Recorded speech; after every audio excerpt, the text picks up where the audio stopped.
꿈의 나노 소재, 탄소 나노튜브와 그래핀. 2. 탄소와 노벨 과학상. 플러렌이 노벨상 화학상을 받은 후 탄소 나노튜브, 그래핀이 이어서 발견되었다.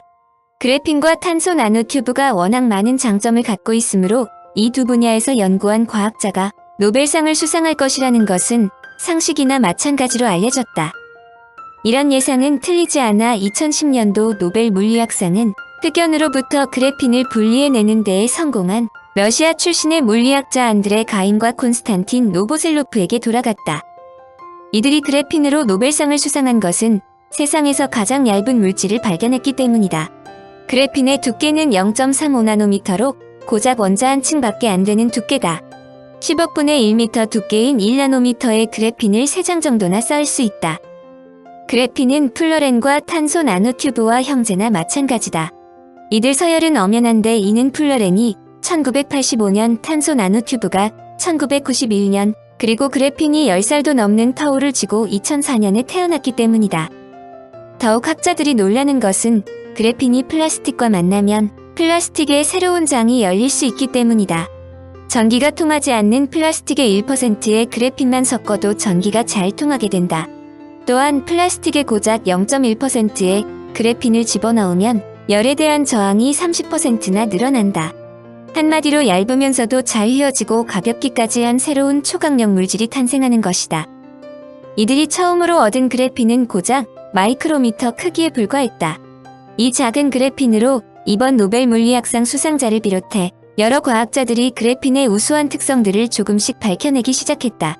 그러자 그때까지 과학자들이 생각했던 수준을 훨씬 뛰어넘는 놀랍고 신비로운 특성들이 드러났다.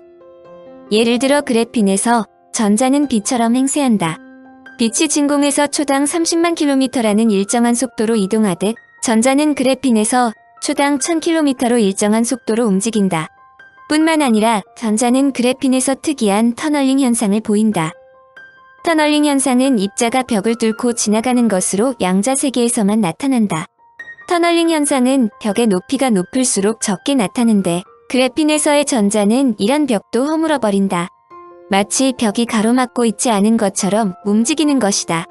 이는 그래핀이 기묘한 양자 세계에 속한 소재이기 때문이다. 그래서 형들인 플러렌과 탄소 나노튜브가 쫓아오지 못할 정도로 소재로서 우수하다. 이번 노벨상 수상자 명단에 기대를 모았던 김필립 교수가 빠진 건 너무 아쉬운 점이다. 하지만 그래핀 응용면에서 우리나라가 세계를 선도하고 있다는 점은 위안을 삼을 만하다. 실제로 그래핀 상용화 세계전쟁에 불을 붙인 곳은 우리나라다. 홍병희 성균관대 화학과 교수가 그래핀으로 가로 세로 약 2cm에 휘어지는 투명 필름을 세계 최초로 개발해 2009년 네이처에 발표되었다. 이 연구는 신축성이 좋아 늘리거나 접어도 전기전도성을 잃지 않는다는 그래핀의 특성을 눈으로 확인시켜준 첫 사례로 알려진다. 이후 미국 매사추세츠 공대, 퍼듀대 등이 앞다퉈 그래핀으로 투명 필름, 트랜지스터 등을 만들면서 상용화 연구에 속도를 더했다. 특히 2010년 홍 교수 연구팀은 그래핀으로 30인치 크기의 터치스크린을 세계 최초로 개발했다. 마이크로 크기만 했던 그래핀이 이제 무려 70cm 정도까지 커진 것이다. 최연소 노벨 물리학상. 가임은 1982년 모스크바 물리기술연구소에서 석사학위를 받았으며 1987년 모스크바에서 가까운 체르노골루브카에 있는 고체물리학 연구소에서 박사학위를 취득했다. 1987에서 1990년 체르노골루브카에 있는 마이크로 전자공학기술 및 고순도물질연구소에서 연구원으로 일했고 1990에서 1994년에는 베스대학교, 노팅엄대학교를 거쳐 코펜하겐 대학교에서 포스트 DOC를 밟았다. 2001년에 맨체스터 대학교의 물리학 교수가 되었다. 2004년 10월 가임은 사이언스지에 그래핀을 만든 내용을 원자 두께 방막의 탄소 필름에서의 전기장 효과를 논문으로 제출했고 이어 세계를 강타하여 2005년부터 세계 각지에서 그래핀을 만들도록 유도했다. 콘스탄틴 세르게이비치 노보셀로프는 러시아 물리학 수학 분야의 최고 권위 공과대학인 위트에서 수학하였고 네덜란드 네이메헌 라드바우드 대학에서 박사학위를 받았다. 2001년 영국 맨체스터 대학에서 그의 박사 과정 지도 교수인 안드레 가임과 함께 연구 활동을 시작하였다. 2010년 10월 꿈의 나노물질이라 불리는 그래핀을 발견한 공로로 스승인 안드레 가임과 함께 노벨 물리학상을 공동 수상하였는데 당시 그의 나이 36살이다. 36세의 나이에 노벨 물리학상을 받음으로써 역대 노벨상 수상자 중 1973년 노벨 물리학상을 받은 브라이언 조제프슨 이후 가장 젊은 나이에 노벨상을 수상한 인물이 되었다. 그들의 수상 제목은 2차원적 소재 그래핀에 대한 획기적인 연구이며 노벨상 추천사는 이들의 연구를 종합적으로 다루어 주었는데 그래핀이 세상에 등장한 지 단 6년 만의 일이다. 그들의 나노 신소재인 그래핀 발견이 얼마나 세계를 놀라게 했는지는 노벨상 추천사로도 알 수 있다. 노벨상 추천사, 전하, 그리고 신사숙녀 여러분.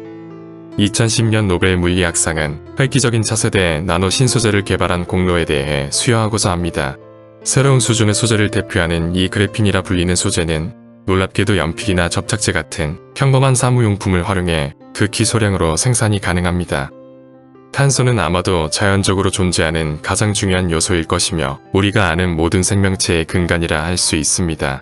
순수한 탄소의 가장 보편적인 형태는 그래파이트, 즉 연필에 사용되는 흑연입니다. 탄소가 고압을 받게 되면 고가의 다이아몬드의 형태로 존재하게 되는데 이 홀에 있는 보석 중 일부가 바로 그 다이아몬드일 것입니다. 그래파이트는 원자 하나의 두께를 갖는 여러 겹의 탄소 원자층으로 이루어지며 이러한 층 하나를 우리는 그래핀이라 부릅니다. 그래핀층은 육각형 구멍을 가진 작은 철망 같은 모습이고 육각형 구조이지만 원자 하나의 두께에 지나지 않을 만큼 매우 얇습니다. 각 그래핀층은 강하고 질기지만 그래파이트에서만은 이들층이 서로 약하게 연결되어 있어 우리가 연필로 글씨를 쓸 때 일어나는 현상과 같이 그래파이트는 쉽게 찢깁니다. 종이에 연필을 대고 그으면 여러 겹의 탄소 부스러기가 떨어져 나옵니다. 당연히 어떤 부스러기는 다른 것들보다 더 얇을 것이며 이는 실제로 단일탄소층들을 구성하는 부스러기의 작은 부분일 것입니다. 이 홀에 계신 여러분도 연필로 글씨를 쓸 때 그래핀과 같은 얇은 층들을 만들어 내는 것입니다. 그래핀은 2차원적 결정성 물질을 대표합니다. 2차원이라 함은 높이가 아닌가로 세로로만 원자들이 물질에 연결된다는 것을 뜻하며 물질에서 전자가 3차원이 아니라 2차원으로만 이동할 수 있다는 의미입니다. 그래핀에서 원자들은 마치 질량이 없는 것처럼 보일 정도로 특이하게 활동합니다. 물리학에서 이것은 특이한 형태의 양저울 효과와 같은 흥미로운 현상을 일으킵니다.